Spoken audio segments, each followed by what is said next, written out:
So initially, with my Journey of the Journals project, which is the beginning of my writing process and my healing process, my whole idea of reading through my journals and then burning them to release the old memories to make room for the new ones, like ritualistically, metaphorically, physically, getting rid of these old journals.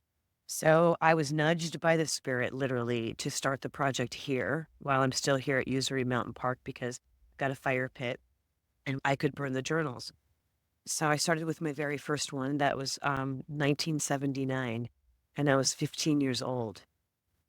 Boy, did I have a lot of fun in that time period. We were living in San Fernando Valley, and my brother was in a rock band.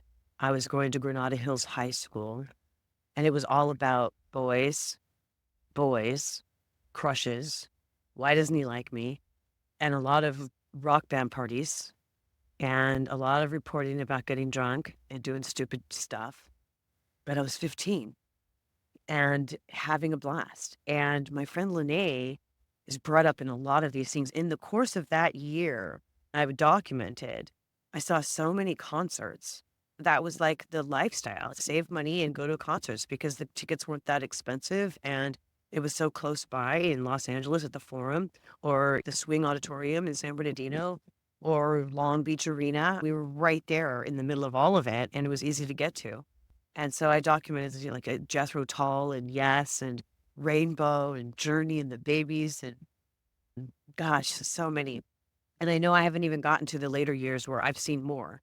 So I started reading my first journal, which I'm going to keep. It's a leather bound journal. And the story of that journal is I knew I wanted to be a writer in high school because I started writing poems and books. I think I shared this in my previous one that my teacher in high school said, get a journal. And so this was my very first one. And so I'm keeping it. And it's probably the only one that I will keep because there's no tragedy or trauma in there. It's just a lively, colorful description of going to parties, fighting with girlfriends, and crushing on boys. If I ever thought that I didn't have an exciting teenage years, oh man. Then I moved on to the next journal, the next couple of journals. And it's the time period where my family was getting ready to move to Victorville and then moved to Victorville. And I started a new high school and I struggled to make friends in the new school as a 16-year-old now, coming from the San Fernando Valley, big city, to a little small desert town. I was called Miss San Fernando Valley until we went on the air. And then it was KVVQ, Kelly Orchard. I didn't really document much of the memories of the struggles. Once again, even as a 16-year-old, it was all about boys and crushes. At that time, I had met my future ex-husband and father of my children, had other relationships going on.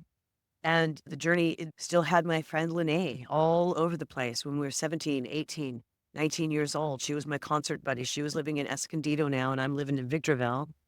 And I'm driving down there to see her. She's coming up to hang out with me during spring break at school. And we're going to parties in Los Angeles and concerts and having a great time. To do this particular part of the journey here, wherein I'm close to Lanae, like 10 minutes away, she came out and we reminisced and we burned the journals together. Now, there was a little grief involved there. This is a time frame. I got up to the summer of 1983 when my brother died. In the meantime, I'm writing about learning how to water ski and other crushes and going on the air and getting my first advertising clients and graduating from high school early. It was just a really pinnacle period of growth for me. I noticed even in my journals how my entries were different. I had a long-term crush on a guy, and for years I was almost mortified by how long I held on to that crush. And then as I'm looking back, it was a summer. That's all it was. It lasted for the summer when I was 16 learning to water ski. Now that I'm looking at these journals from a different lens, it just proved to me that our perceptions of ourselves aren't always accurate. Our memories aren't always as clear as we think them or believe them to be. As I've rediscovered in these journals, things I'd forgotten happened, things I've forgotten had been said, a way that I felt. Now, granted, this is 40 years ago or more, but it's still kind of enlightening to be looking back on my own words, my own thoughts and feelings as a therapist and as a woman who's gone through a lot of life changes. As you can tell, I am doing much better already.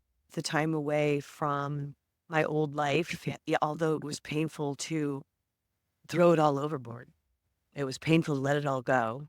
Each and every day, as I was packing, as I was leaving the house and selling things, it's every day something left the house for 2 months. Okay. But every day something left, even if it was just a plant, every single day something was being purged. And these were memories of mine, my parents, my brothers that are dead, family heirlooms that I just couldn't keep because there's nobody who wants me to hand them down to.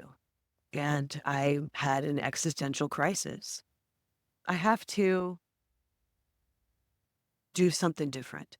I've preached this for a long time. And as I became doing coaching and therapy and the books that I've written and self help and all of that, if you want something you've never had, you have to do something you've never done. Here we are. On to the next. This is a sequel of Kelly Orchard. I'm leaving it all behind, as evidenced by burning my journals. Today, I'm reporting that I burned number 2, 3, and part of 4. I didn't finish the rest of 4. Once I got to when my brother died, I stopped. But I did burn those words, and I burned the grief, and I burned the memories of that. I burned some of the good memories too, but that's okay. Those I can hold in my heart. I'm keeping an abstract of the journals just so I can have that. But these were very personal words and personal feelings. I have come to realize, even though I thought I would save these and share them with my family when I'm gone, your whole life doesn't need to be documented. You can keep the happy memories and integrate the sadness because that's part of the journey. That's part of how you're going to grow. That's part of how you're going to be this better person. It's how you're going to live the life that you were designed to live. And if you're not, then maybe it's time to make a drastic, radical change. Or later.